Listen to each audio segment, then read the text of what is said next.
Hello बच्चों, good morning. आज मैं आपको आपकी व्याकरण वाटिका पुस्तक से अविकारी शब्द पढ़ाऊंगी।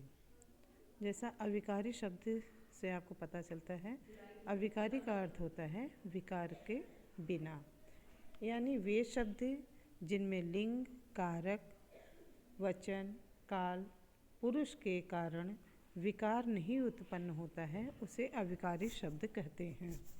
अविकारी शब्दों को अपव्यय भी कहा जाता है। अविकारी शब्द को 4 भागों में विभाजित किया गया है।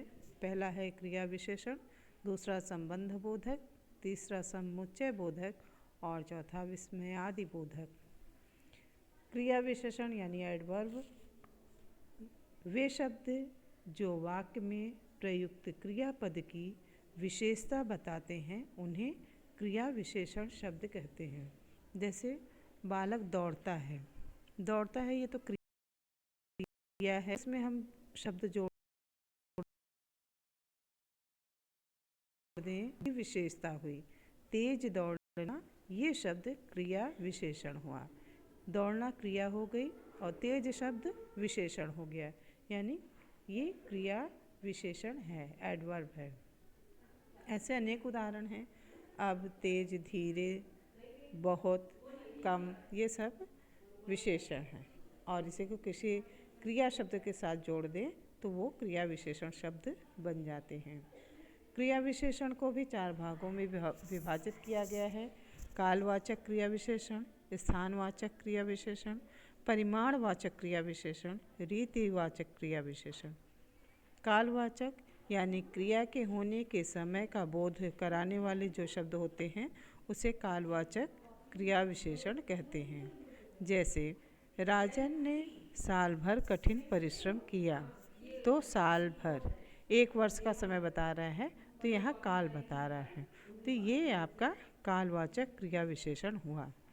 स्थानवाचक क्रिया विशेषण यानी क्रिया के होने के स्थान या दिशा का जो शब्द बोध कराते हैं उसे स्थानवाचक क्रिया विशेषण कहते हैं। जैसे राजन मनोज के पीछे आ रहा है, तो ये स्थान की बात कर रहा है कि वो मनोज के साथ आ तो रहा है लेकिन पीछे आ रहा है, ये स्थान बता रहा है, तो यहाँ पर स्थानवाचक क्रिया विशेषण है। फिर परिमाणवाचक क्रिया विशेषण यानी जिसमें माप या मात्रा का बोध हो, वहाँ पर परिमाणवाचक क्रिया विशेषण होता है। जैसे वह अधिक बोलता है, तो यहाँ पर मानक एक सिद्ध किया गया है, माप बताया गया है कि वो कम या अधिक बोलता है। अब आता है रीतिवाचक क्रिया विशेषण, जिसमें रीति या ढंग का बोध हो, वहाँ पर रीतिवाचक क्रिया विशेषण होता है। क्रिया के होने की रीति या ढंग का बोध कराने वाले शब्द रीतिवाचक क्रिया विशेषण होते हैं।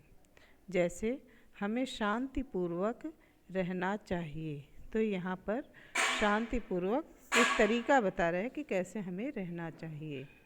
अब दूसरा आता है विकारी का संबंध बोधक, यानी संबंध बोधक अर्थात संबंध का जो बोध कराए, संबंध का ज्ञान कराए, वो संबंध बोधक क्रिया विशेषण अविकारी शब्द हैं। परिभाषा है इसकी, वे शब्द जो वाक्य में सर्वनाम शब्दों के साथ जुड़कर उनका संबंध वाक्य में प्रयुक्त अन्य शब्दों के साथ प्रकट करते हैं, वे संबंध बोधक अव्यय कहलाते हैं।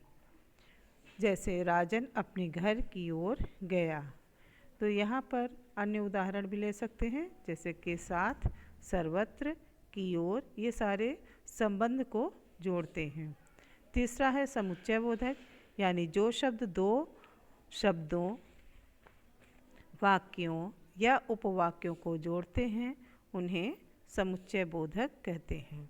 जैसे राम और मोहन नदी में तैरने गए, तो यहाँ पर 2 शब्दों को, राम और मोहन को जोड़ रहे हैं। ऐसे अलग करिए तो राम नदी में तैरने गए, मोहन नदी में तैरने, तो और शब्द को लगाकर 2 वाक्यों को या 2 शब्दों को यहाँ पर जोड़ा गया है। विस्मयादि बोधक यानी वे शब्द जो मन के भाव को प्रकट करें, वो विस्मयादि बोधक। जैसे आप खुश होते हैं तो हर्ष का बहुत उत्साह से कहते हैं, घृणा होती है, शोक होती है, इन सबके अलग अलग भाव आप प्रकट करते हैं, ये विस्मयादि बोधक अव्यय है। आइए कुछ दोहराते हैं। लिंग वचन कारक व काल से प्रभावित न होने वाले शब्द अविकारी शब्द होते हैं।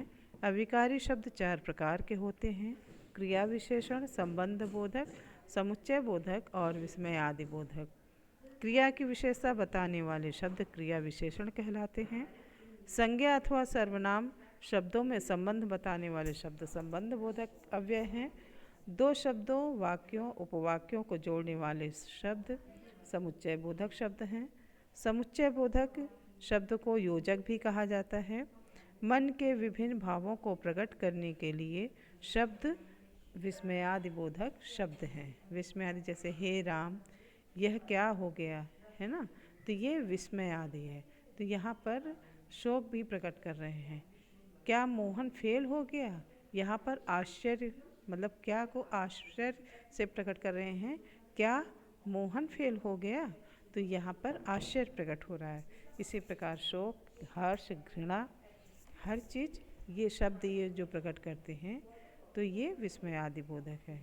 बच्चों, इसके साथ मैं कुछ एक्सरसाइज दे रही हूँ, आप करने का अभ्यास करिएगा, जो आपके पाठ पर ही आधारित है और जो विभिन्न परिभाषाओं को अभी हमने आपको समझाया है उस पर ये प्रश्न आधारित है। बहुविकल्पीय प्रश्न है, सही आंसर चुनकर इसका देखिएगा।